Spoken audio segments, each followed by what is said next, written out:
UPPSC RO 2023 का pre जो कि आज 11 फरवरी 2024 को कंडक्ट हुआ है, उसमें टोटल जो 140 क्वेश्चन आए हैं, जितने भी वहाँ पे रीजनिंग सेक्शन से सवाल आए हैं और साथ में जो साइंस सेक्शन से न्यूमेरिकल क्वेश्चन आए हैं। हालांकि न्यूमेरिकल क्वेश्चन ऐसा नहीं है कि पहली बार आए हैं, पिछले वर्षों में भी कई कई बार आपने देखा होगा कि कैपेसिटेंस वोल्टेज का जो रिलेशन है half C V square half M V square kinetic energy वाली जो इक्वेशन है, ऐसे तमाम सवाल आते रहे हैं, तो कोई नई बात नहीं है, तो वो सब भी साथ में ही देख लेंगे। चलिए शुरू करते हैं। दूसरा ही सवाल रीजनिंग से आ गया।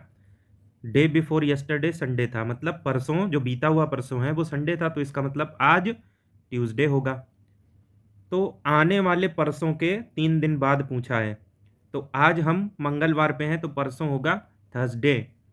थर्सडे से 3 दिन बाद संडे, क्योंकि 1 दिन बाद फ्राइडे, 2 दिन बाद सैटरडे, 3 दिन बाद संडे। सेकंड का हो जाएगा ए। उसके बाद 11 और 12 नंबर की बात करेंगे। तो 11 में तो मिसिंग नंबर है, और इस तरीके का जब भी मिसिंग नंबर आता है तो या तो आप क्लॉकवाइज ऐसे चल दो या एंटी क्लॉकवाइज चल दो, और उसको नंबर सीरीज की तरीके से देख लो। 3 2 5, 5 3 8, 8 5 13, 13 7 20। तो ये जो 2 3 फिर 5 ये 7 ये सब हैं क्या, प्राइम नंबर है ना। तो प्राइम नंबर 7 के बाद अगला कौन सा होता है, 11। तो 20 11 31। 11 का हो गया है सी। 12 नंबर अगेन कैलेंडर से सवाल है। किसी पर्टिकुलर साल के 25 अक्टूबर के दिन थर्सडे था, तो उस अक्टूबर के महीने में कितने मंडे आपको देखने को मिले थे। तो 25 को थर्सडे है, तो इसका मतलब 4 11 18 25, ये कॉम्बिनेशन बनेगा थर्सडे का। आप इस 4 को देखिए, 4 को थर्सडे है, 3 को वेंसडे, 2 को ट्यूसडे, 1 को मंडे। तो 1 को अगर मंडे है तो 1 8 15 22 29, इन सब दिन मंडे हो जाएगा, तो टोटल नंबर ऑफ मंडे निकल के आएंगे 5, सी। यहाँ पे 46 नंबर में हम सीधे पहुँच चुके हैं, क्योंकि इससे पहले कोई रीजनिंग का सवाल मिला ही नहीं था। यहाँ की बात करेंगे। एक बोर्ड में 5 वर्टिकल लाइन खींचना है, मतलब बोर्ड नहीं बनाना है, बोर्ड अपने आप ही बन जाएगा। आप ऐसे करके 5 लाइनें खींच दो, एकदम सीधी सीधी खींचनी है, फिलहाल मेरी सीधी नहीं हो पाई हैं। और 5 हॉरिजॉन्टल खींच दो ताकि बोर्ड कंप्लीट हो जाए। ये 1, ध्यान रखना इस लाइन को 1 मानेंगे। दूसरी, तीसरी, चौथी, 1 2 3 4 5, ये बोर्ड कंप्लीट हो चुका है। इस तरीके का फिगर हमें देखने के लिए मिला है, और हमें पहचानने हैं कि कितने स्क्वायर बन रहे हैं।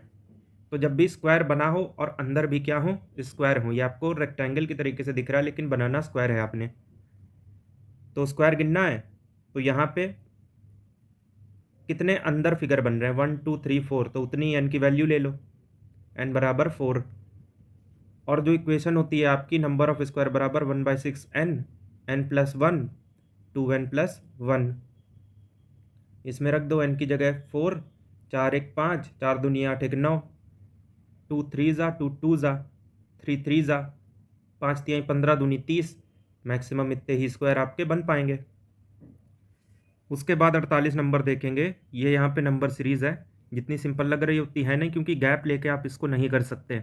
एक फिक्स पैटर्न है यहाँ पे जो कि आपको पहचानना पड़ेगा। ये 3 8, ये 11 है, तो उससे 2 ज़्यादा 13 मिल गया। ऐसे ही ये 13 8 21, 3 ज़्यादा 24, 24 13 37, 4 ज़्यादा 41, फिर 41 24 65, 5 ज़्यादा 70, तो आपकी 6 ज़्यादा करेंगे, लेकिन लेंगे किसको, 2 को। ये 111 और 6 117, सी। उसके बाद आ जाएंगे 56 नंबर के ऊपर। a/h plus y/b is equal to 1 है, और अगले में b/y दिया हुआ है। तो एक काम करते हैं, b/y की वैल्यू निकालते हैं इधर से। तो y/b को आप लिख सकते हो 1 माइनस a/h, यानी h माइनस a/h। और b/y अगर आप निकालोगे तो इसको पलटना पड़ेगा, h/h माइनस a, ये हो जाएगा। और h/a प्लस c/z, और यहाँ पे z/c है, तो एक काम करते हैं, z/c यहाँ से निकालते हैं। b/y plus z/c is equal to 1 है, तो z/c आ जाएगा 1 माइनस y/b, यानी b माइनस y/b। ये सब आप इसमें चाहो तो कर सकते हो, लेकिन करने की ज़रूरत पड़ेगी नहीं, क्योंकि यहाँ से 1 माइनस y/b है, तो 1 माइनस, सॉरी ये b/y है, तो ये सीधे h/h माइनस a हो जाएगा। ये h minus A minus H by H minus A, ये कटा, ये minus A by H minus A हो गया। ये हमने क्या निकाला, z बाई सी, लेकिन हमें क्या चाहिए, c बाई जेड। इसको पलट देंगे, माइनस साइन इंटैक्ट रहेगा, h minus A by H हो जाएगा। वैल्यू निकालेंगे इसकी, h by A plus minus minus हो जाएगा, h minus A by H, h minus H plus A, minus minus plus होता है, यहाँ a होगा और इधर भी a होगा। फिर तो a बाई ए, ये कट के 1 हो चुका है। कुछ नहीं करना था, आंसर इसका 1 टिक कर लेते हैं पहले। ये y बाई बी है, यहाँ b बाई वाई निकाल के यहाँ पुट कर दो, और यहाँ z बाई सी है, आपको c बाई जेड चाहिए, यहाँ से निकाल के यहाँ रख दो। सब्स्टिट्यूशन का खेल है बस। 57 नंबर में कॉरपोरेशन का कोड ये है, तो कीवर्ड आपके पास है कॉरपोरेशन, आखिर में s भी है, और इतना बड़ा सारा इसका कोड है। तो एक काम करते हैं, 4 4 में ब्रेक कर लेते हैं। CORP बस करके देखा और ये निकल के आ गया। अब इसे पलटते हैं, ORAT, तो टारो बीच में आया, आ गया। अब यहाँ पे देखिए IONS, SNOI आ गया। तो सेम चीज़ अप्लाई करेंगे जुडिशियल में, CIAL, तो JUDI, उसके बाद CIAL, LAIC, मतलब A हो जाएगा यहाँ से।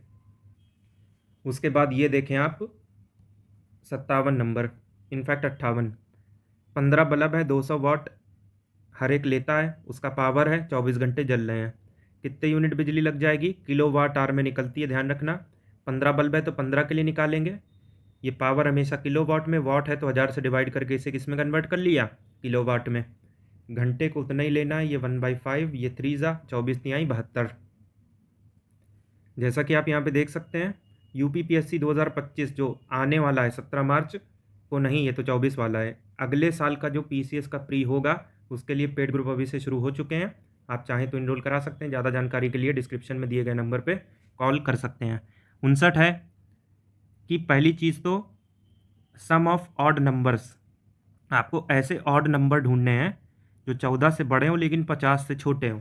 अब 14 से ऊपर का सबसे छोटा ऑड नंबर है 15, और ये नंबर आपको मिलते जाएंगे कुछ इस तरीके से, और आखिर में कौन सा मिलेगा आपको, 49। अब ये नंबर हैं कितने, कितनी संख्या मैंने लिखी है, या तो इसको आप गिन सकते हो मैनुअली, या तो एक काम कर सकते हो, ये सब में गैप सेम है, तो last minus first divide by difference plus 1।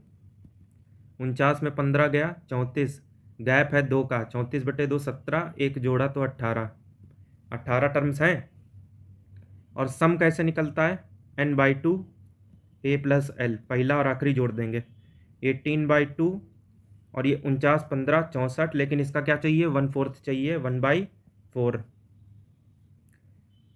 8 8 64, 18 8 144, 144 किसका स्क्वायर है, तो 12 का स्क्वायर है, और 12 हमें नज़र आता है कहीं, तो नहीं, तो नन ऑफ दी अबव। उसके बाद देखते हैं 59 नंबर, बल्कि 60, तो 7% सिंपल इंटरेस्ट पे 5 साल के लिए है। देख रहे हैं आप, चाहे 59 बात करें चाहे 60, ये दोनों एप्टीट्यूड के सवाल आ गए। और इससे पहले का आप इतिहास उठा के देख लीजिए, आरओ में आज तक एप्टीट्यूड यानी मैथ्स कभी आई नहीं है। तो ऐसा हम नहीं कह सकते कि मैथ्स आगे नहीं आएगी। तो जो लोग CSET की तैयारी करते हैं, जिनको UPPCS प्री देना है, उनको यहाँ पे लाभ मिलेगा, लेकिन जो लोग सिर्फ आरओ की तैयारी करते हैं उनके लिए ये थोड़ा सा शॉकिंग हो सकता है। तो चलिए यहाँ देखते हैं, 7% है 5 साल के लिए, तो टोटल 35% बना। अब यहाँ कीवर्ड पे ध्यान दीजिएगा, ग्रोस टू, मतलब ब्याज मिला के इतना हो गया, तो 135%, क्योंकि 100% मूलधन भी तो इन्वॉल्व था। तो अगर रेट परसेंट 7 ना हो के 9 हो जाए और टाइम 3 साल हो जाए तो 27% का ब्याज मिल जाए, तो अमाउंट कितना बनेगा, 127% आपसे पूछा हुआ है। 540 इंटू 127 डिवाइड बाई 135, 9 से काटेंगे 15 बार में जाएगा, ये 60 बार में, ये 4 बार में, 127 इंटू 4 यानी 130 माइनस 3 इंटू 4, तो 520 माइनस 12 508, इसका जाएगा C। उसके बाद देखिए 66 नंबर, आपके पास एक घड़ी है जो हर 1 घंटे में 4 मिनट से आगे चली जाती है। तो minute hand, sorry second hand car नहीं, जो सेकंड की सुई होती है ना, उसकी बात हो रही है। अभी तक आप क्लॉक चैप्टर पढ़ते थे तो उसमें कौन कौन सी घड़ियों की बात होती थी? Minute hand, hour hand, second hand को इग्नोर कर दिया जाता था, उसका कंसेप्ट ही नहीं बताया जाता था, लेकिन वो भी पूछ लिया। कोई नहीं, इतना कुछ खास है नहीं। आप जानते हैं कि सेकंड हैंड की सुई ये 12 से शुरू हुई, तो वापस 12 पे कब आएगी?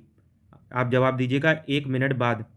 तो 1 मिनट में घूम के वापस आ गई, इसका मतलब 360 डिग्री उसने कवर कर लिया एंगल के हिसाब से। तो 1 घंटे में यानी 60 मिनट में 360 इंटू 60, तो ये 216 और एक जीरो और, तो इतने डिग्री वो घूम चुकी है 1 घंटे के अंदर। लेकिन बात इतने से नहीं बन रही, बात हमें तब देखनी है जब हम इस चीज़ को कंसिडर करें कि हर 1 घंटे में 4 मिनट से आगे ये भाग रही है। तो यहाँ पे हम देखेंगे कि इसका मतलब क्या हुआ कि वो आज 4 मिनट आगे चली जाती है हर 1 घंटे में, यानी कि 360 डिग्री 1 मिनट में वो कवर कर रही है, ठीक। तो इसका 4 गुना, क्योंकि 4 मिनट की बात हो रही है, तो इतने एंगल वो एक्स्ट्रा ट्रेवल करेगी। 1440,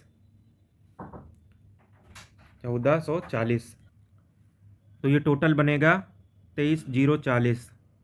ये तो 1 घंटे की बात हो गई, मिनट में पूछा है तो इसी चीज़ को 60 से डिवाइड कर देंगे, तो ये बनेगा 384 डिग्री। 66 का हो जाएगा सी। उसके बाद अगला देखेंगे इधर 83, 1/2 3/4।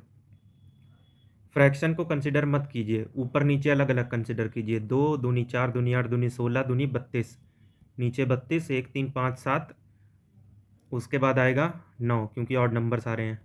9/32 मतलब बी। उसके बाद देखेंगे 116 17 लगातार आपके रीजनिंग से हैं।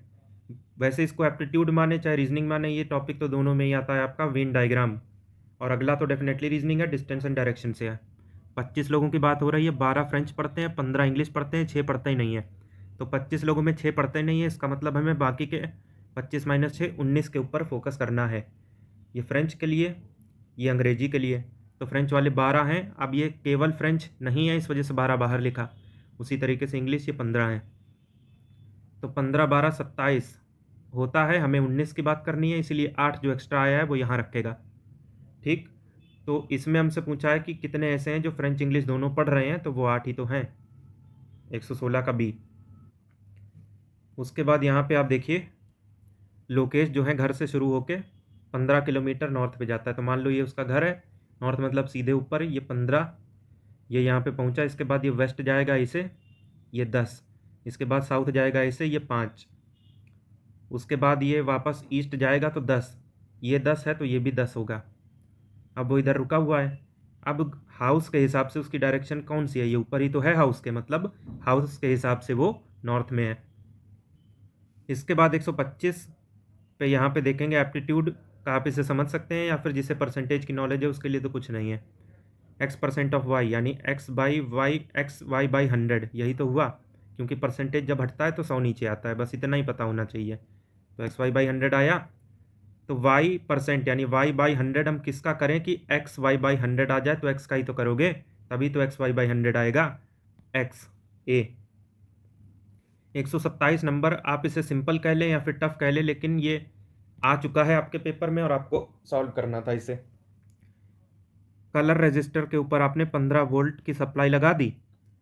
अब जो रजिस्टर आपने यूज़ किया है, तो पहली जो पट्टी है वो ब्राउन कलर की है, दूसरी ग्रीन की, तीसरी ब्लैक की है। तो इस पूरे रजिस्टर में जितना भी करंट फ्लो हो रहा है वो हमें बताना है। तो सबसे पहले रेजिस्टेंस इसकी निकालोगे तभी तो करंट बताओगे। तो रेजिस्टेंस निकाला जाता है ट्रिक से। आप ट्रिक लिखो, BB रॉय GB VGW। ये है ब्लैक, ये है ब्राउन, फिर रेड, ऑरेंज, येलो, ग्रीन। तो हमें कौन कौन से देखने थे? ब्राउन, ग्रीन और ब्लैक। ये देखिए ब्राउन, ग्रीन, ब्लैक, इतने से ही बात बन जाएगी। अब ये लिखा क्यों हमने इतना सारा? नंबरिंग करने के लिए। 0 1 2 3 4 5 6 7 8 9, ये VGW होता है, वैसे वाइट के सामने 9 आना चाहिए। अब ये 10 to the power 0, 10 to the power 1, 10 to the power 2, 10 to the power 3, 10 to the power 4, 10 to the power 5, 10 to the power 6, 10 to the power 7, 10 to the power 8, 10 to the power 9। तो जो लोग science के student हैं उनके लिए तो आसान है, बाकी सबके लिए तो अजीब है। तो सबसे पहले और दूसरी जो हमारी पट्टी होती है वो इनिशियल डिजिट लिखते हैं उससे। तो ये है ब्राउन, फर्स्ट वाली है आपकी ब्राउन, तो ये 1। फिर अगली है आपकी ग्रीन, ये 5। अगली है black, into 10 to the power 0, क्योंकि 10 टू द पावर समथिंग आप तीसरी पट्टी के लिए यूज़ करते हो। तो 10 टू द पावर 0 मतलब 1, तो ये 15 का 15 ही रह गया। ठीक, तो हमें निकालना है करंट I बराबर V बाई R, 15 बाई 15 मतलब 1। सी यहाँ से सही है।